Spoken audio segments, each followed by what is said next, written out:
Hello everyone. তো কেমন আছো সবাই? আশা করি সবাই ভালো আছো, আমি আর ভালো আছি। তো দেখো এখানে আজকে বৃহস্পতিবার, তো আজকে ইচ্ছা হইলো শাড়ি পরতে।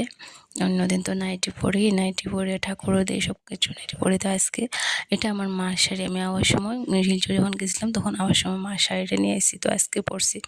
তো দেখো আজকে বৃহস্পতিবার, তো আমি স্নান টান করে শাড়ি পরে ঠাকুর ঘরে আইসি। তো ঠাকুর ঘরে আইয়া প্রথমে গঙ্গা জল দিয়া তো নিজের শুদ্ধ করা, তারপরে চন্দন বাসলাম, চন্দন বাটটা তুলসী পাতা করলাম, তারপরে ঠাকুরটা স্নান করাইয়া ঠাকুরটা মুসলাম। আর আমার ছেলে তো আমার লোকে আছেই। তো আজকে বৃহস্পতিবার, আমরা প্রত্যেক বৃহস্পতিবারে এরকম চাউলের গোটের চাউল দিই, আর বৃহস্পতিবারে বদলাই আবার ওইটাতেই দিই। তো টাকা দিই, আর সিঁদুরের প্যাকেটটা সবসময় থাকে। তো এখানে আমি গোটটাকে আগেই রেডি করে রাখছিলাম। তো গোটটা এখন বসাই দিচ্ছি। গোটার ভিতরে আছে অর্ধেক আর তেল আর এলোকে টাকা সব দিয়ে তারপরে আমি গোটটা বসাইছি। সবই তো জানি গোট কীরকম বসাইতে হয়, লক্ষ্মীর গোট।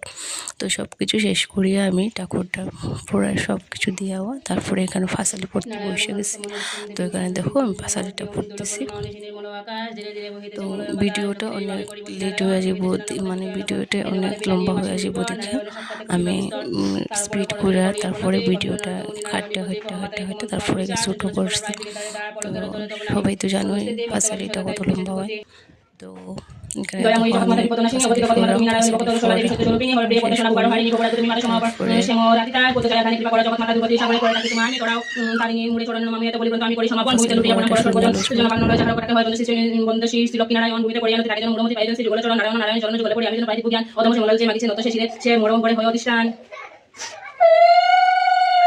দেখো এখানে আমার ফাঁসালি পড়া শেষ। এখানে এখন আমি কাশি বাজাবো, শঙ্খ বাজাবো, সব বাজায় তারপরে ঠাকুর দেওয়া শেষ হয়ে যাবো আমার। একটু কৃষ্ণ ভিডিও করছি, এতটুকু ভিডিও করছি। তারপরে কোন শঙ্খটা বাজাবো।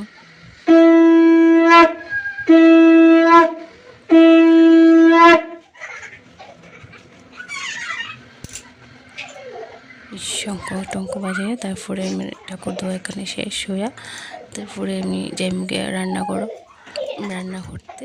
কারণ এখানে আমি অন্যদিন ঠাকুর দিই না, আমার রান্না করে থাকি, কিন্তু আমার শাশুড়ি মা ঘরে নাই, তার লেগে আমার ঠাকুর দিতে লাগছে। ঠাকুর দিই।